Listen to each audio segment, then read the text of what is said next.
Welcome my cooking channel flavour of বংয়ে। আজকের রেসিপিটা হচ্ছে চিড়ের কাটলেট। চিড়ের কাটলেট বানাতে গেলে আমাদের প্রথমেই চিড়ে লাগবে। আমি এখানে 1 কাপ চিড়ে ব্যবহার করেছি। প্রথমে চিড়েটাকে ভালো করে ধুয়ে নেবেন। 2-3 বার করে ভালো করে জল পাল্টে পাল্টে ধোবেন, কারণ চিড়ের মধ্যে অনেক নোংরা থাকে। আমি এখানে একটু মোটা চিড়ে ব্যবহার করেছি, আপনারা পাতলা চিড়ে চাইলেও ব্যবহার করতে পারেন, কিন্তু এই রেসিপিটা একটু মোটা চিড়েতেই ভালো হয়। প্রথমে একটা পাত্রে আমি একটা গাজর গ্রেটারে ঘষে নিয়েছি। আপনি আপনার পছন্দ মতো যে কোনো সবজি এখানে ব্যবহার করতে পারেন। আজকে আমার মেয়েই রান্নাটা করতে আমাকে সাহায্য করেছে।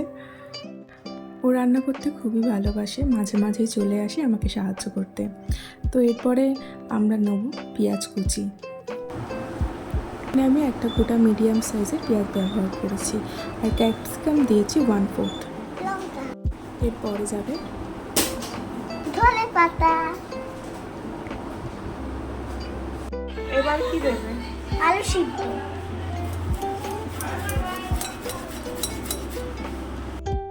এবার আমরা চিড়েটা দেবো। তারপরে সেসমি সিড বা সাদা তিল, নুন স্বাদ মতো, জিরে গুঁড়ো, ধনে গুঁড়ো আর 2 চামচ টক দই দিয়েছি এখানে। এবার ভালো করে সমস্ত উপকরণগুলো আমরা মেখে নেব।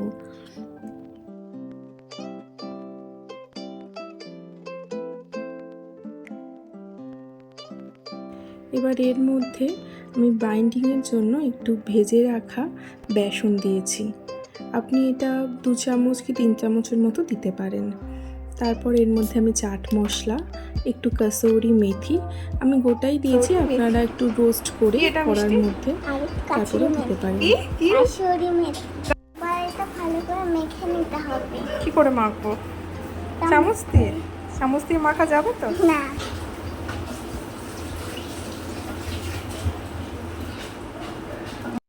তারপরে একটা পাত্রে বেশি করে তেল নেবেন, 2 হাতে ভালো করে তেল মেখে নেবেন। এই মিক্সারটা আমরা বানালাম সেটা যাতে হাতে আটকে না যায় বা লেগে না যায়, তাই জন্য। এবারে ছোট ছোট টিকিয়া বা কাটলেটের আকারে এগুলো করে নেব। আপনারা আপনাদের পছন্দ মতো যে কোনো শেপে করে নিতে পারেন।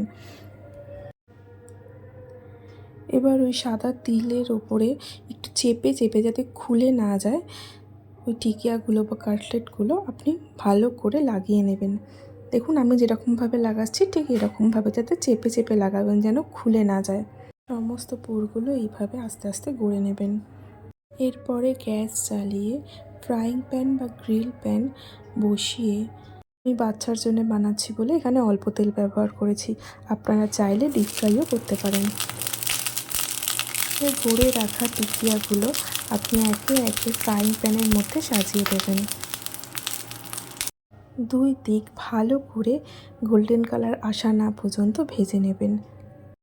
এটা ডিপ ফ্রাই করলে খুব কুড়মুড়ের খেতে হয়। আপনি ওভেনেও এটাকে বেক করতে পারেন, সেক্ষেত্রে আপনাকে 180 ডিগ্রি সেন্টিগ্রেডে আগে ওভেনটা প্রিহিট করে নিতে হবে। তারপরে এই কাটলেটগুলো দিয়ে 30 মিনিট বেক করে নিলেই হয়ে যাবে। আর পোড়া ভাপ আনার জন্য 5 মিনিট করে আপনি গ্রিল করে নিতে পারেন। যখন বেক করবেন অবশ্যই 15 মিনিট ছাড়া ছাড়া এটাকে বার করে তেল বা ঘি দিয়ে একটু মাখিয়ে নেবেন, তারপরে আবার বেক করতে দেবেন। ব্যাস, আমার তৈরি হয়ে গেল চিড়ের কাটলেট রেসিপি। এবার একটু ঠান্ডা করে বাচ্চার টিফিন বক্সে ভরে দিন, আর সাথে আপনি মেয়োনেজেরও ডিপ দিতে পারেন বা সসও দিতে পারেন, আপনার ইচ্ছা। আমার রেসিপি যদি আপনাদের ভালো লেগে থাকে অবশ্যই লাইক করবেন, শেয়ার করবেন আর সাবস্ক্রাইব করবেন। অনেক ধন্যবাদ পুরোটা দেখার জন্য।